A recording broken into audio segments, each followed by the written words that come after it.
Hi everyone, welcome back to my YouTube channel. Ignore the way I look. I know I look very crusty, but in today's video I want to share the things I no longer spend my money on when it comes to skincare while I do my morning skincare routine. So let's get started. I of course did write them down, and I have them on my phone, and that's just because I like to write down the things I want to say before I start speaking, just so I do not forget what I want to say or like lose my train of thought, because that happens a lot. So yeah, the first thing I no longer spend my money on, unfortunately for me, or unfortunately for skincare brands, whatever, is products that contain, this is actually finished, but I just need my skin to be a little bit damp. Yeah, so the first thing I no longer spend my money on when it comes to skincare is products that contain niacinamide. And this is not to say that niacinamide is a bad product, it's just that my skin is sensitive to products that contain niacinamide, especially when it is in a high percentage, like from 5% and above. My skin reacts badly to those, and I think especially when it is paired with zinc. Yeah, surprisingly, but I no longer spend my money on products that contain niacinamide. And it's just sad because I know that niacinamide is such a good ingredient, especially for people like me with oily skin, because it helps to regulate sebum production, which helps to reduce breakouts. But for me, I just find that it is hard to use niacinamide because my skin always reacts negatively to the ingredient. And these days it's like there's niacinamide in every skincare product. So even if I get a niacinamide serum and I say that the niacinamide serum is 5%, and I use that in my skincare routine, and maybe I have like a moisturizer that contains niacinamide and I'm not sure what the percentage of the niacinamide in the moisturizer is, if I pair it with that serum that is 5% niacinamide, I would get like a reaction to it, and my skin would have like bad breakouts and rashes, and it would also sting and burn. So I just find that the best way for me to avoid having these reactions is just to not use products that contain niacinamide. And if I must use it, it has to be like 5% concentration, and that should only be the niacinamide product in my skincare routine. But currently I won't go out of my way to buy it, to be honest, because even the 5% concentration, if I use it every day, it still tends to like break me out or like burn my skin. So the best thing for me to do is just to avoid it. So yeah, I no longer spend my money on products that contain niacinamide, unfortunately. The second thing is moisturizers that contain actives, like exfoliating actives like salicylic acid, mandelic acid, or lactic acid. I no longer spend my money on moisturizers that contain those actives, strictly because those are not things that you can use every day, because if you use them every day they would definitely damage your moisture barrier. So having a moisturizer that you intend to use every day containing those actives, for me, I just see that as a waste of money, because since you can use it every day, you still have to get like a normal moisturizer, like a moisturizer without those actives that you can use every day. So why exactly would I spend my money on something I know that I can't use every day and is a moisturizer, when I can just buy like the exfoliant that contains the acid that I need to use to exfoliate my skin? So I just don't see the sense in doing that, to be honest, because you have to use your moisturizer every day. Like you have to moisturize your skin, and exfoliants are supposed to be used 3 times a week. So that's like, if you have a moisturizer that contains an exfoliant that you spend your money buying, so that you have that one, and then you now have to buy like a normal moisturizer. So that's like buying 2 moisturizers, and you can't use one every day. So oh, that's just me. I just don't think that makes sense. So if I'm going to buy a moisturizer, I would just stick to buying one that just contains moisturizing ingredients that I can use every day. And then if I need to buy an exfoliant, I will just go ahead to buy an exfoliant that contains the acid that I need. Yeah, let me know, what do you think? The third thing on my list is definitely serums that claim to target dark spots and fade hyperpigmentation, or like sunburns or melasma. I don't know if I pronounced that right, but like serums that claim to do all those, and they just contain like maybe one ingredient, like it might just be like a vitamin C serum, or just one serum that contains tranexamic acid, and it claims to like fade dark spots and hyperpigmentation and all those things. So that's definitely one thing I know that I cannot spend my money on, because when it comes to treating hyperpigmentation, you can't actually do that successfully using just one vitamin C serum or using just one product.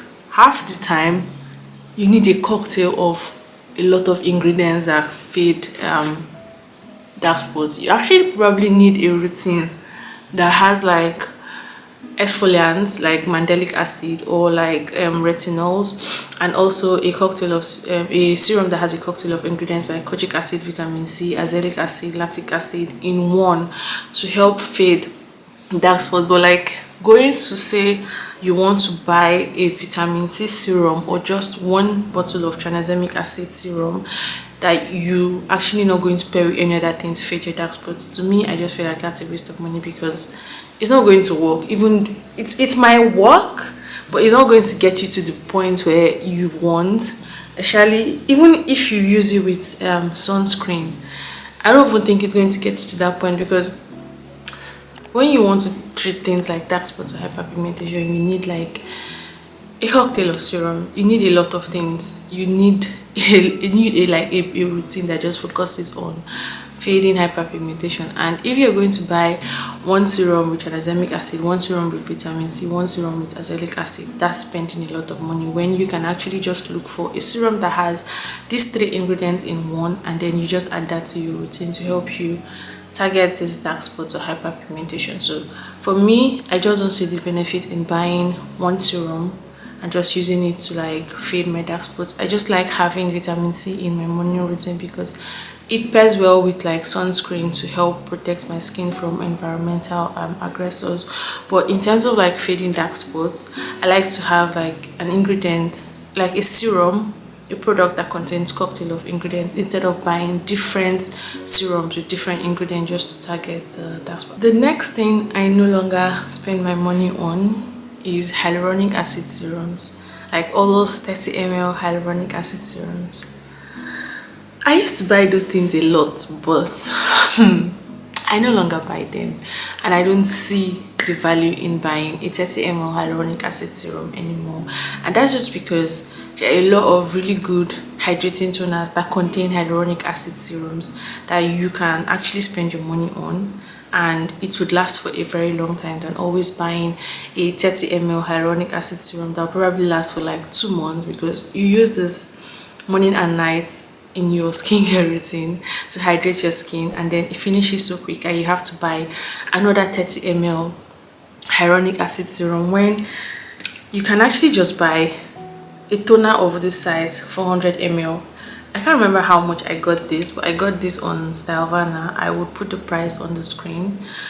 Yeah, and this contains 3 types of hyaluronic acid, and it's 400 ml, and I have been using this for a very long time, and is just here, and it will take me a while to actually finish this whole bottle. You can actually save a lot of money if you just get this instead of buying the 30 ml hyaluronic acid serum. And to be honest, that's just what I do. Instead of buying just a 30 ml hyaluronic acid serum, I just get a huge bottle of a hydrating toner that contains hyaluronic acid, because it's also going to contain other hydrating ingredients like beta-glucan, glycerin, panthenol, and most Korean hydrating toners always comes like that with like hyaluronic acid in them already.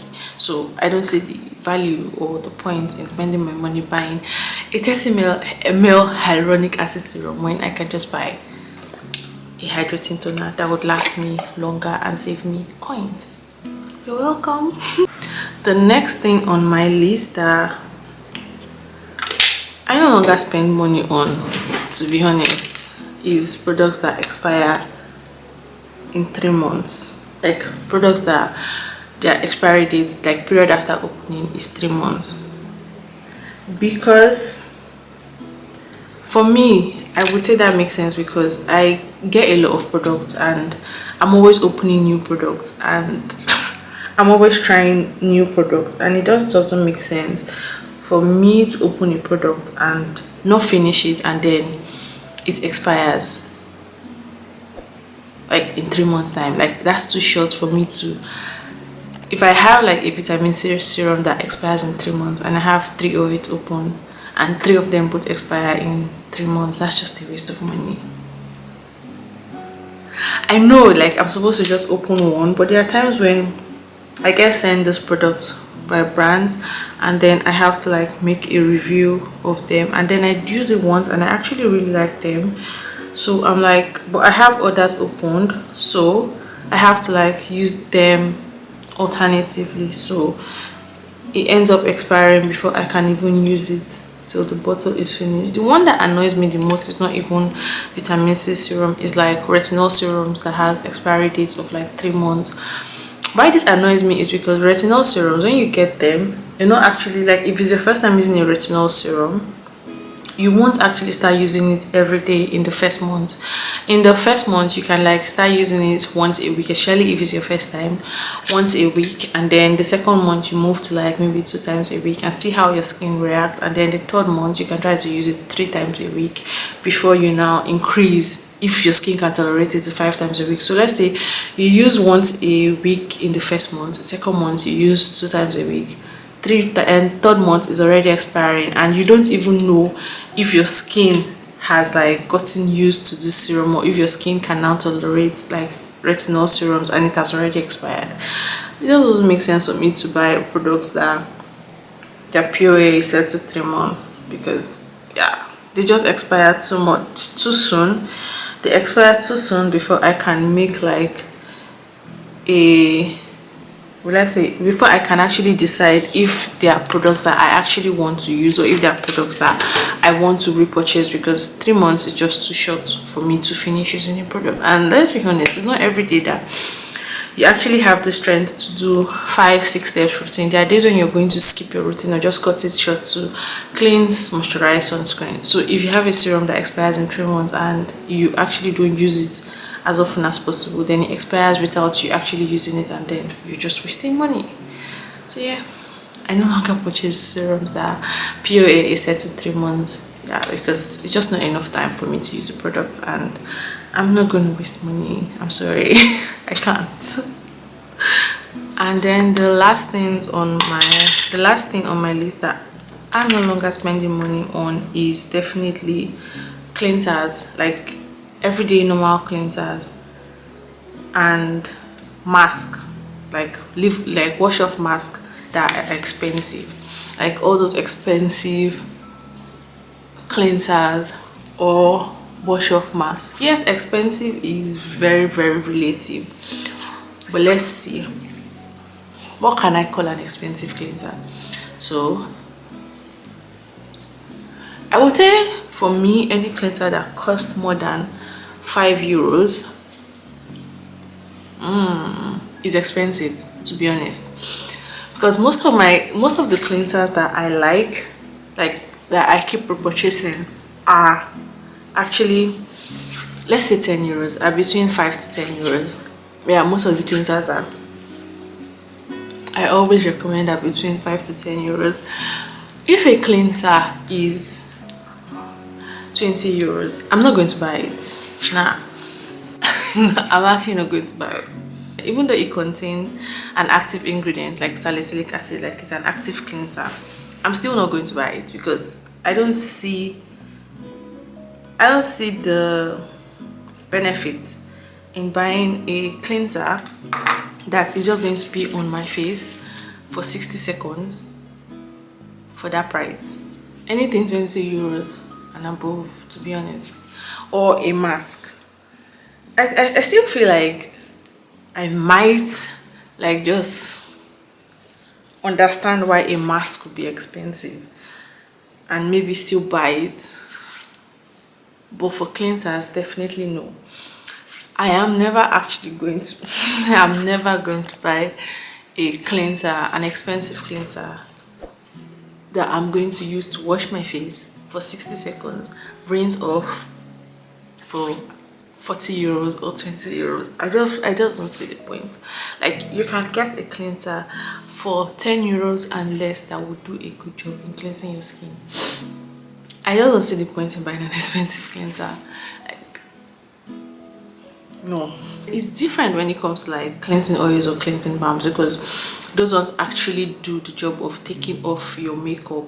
So I can see myself buying those ones for like maybe 20, 37, 40 euros. Yeah, I can see myself buying cleansing balms or oil for that price. But I mean like a basic everyday cleanser, like cleansers you use in the morning, cleansers that are just supposed to clean your skin, not like take off makeup or anything. Nah, like cleansers that don't take off makeup, they don't take off sunscreen, they just wash your face.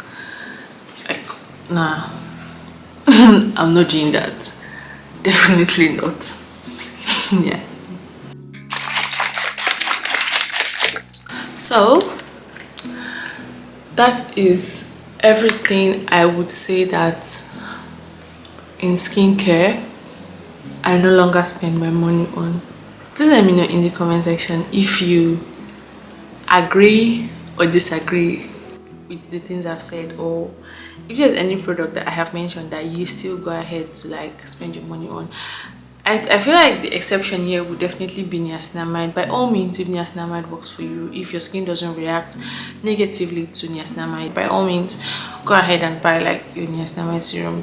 But do let me know, what do you think about the products that or the things that I'm no longer spending my money on? Can you relate, or do you also have things you no longer spend your money on when it comes to skincare? So please share with me in the comment section. And with that, we have come to the end of this video. So thank you so much for watching.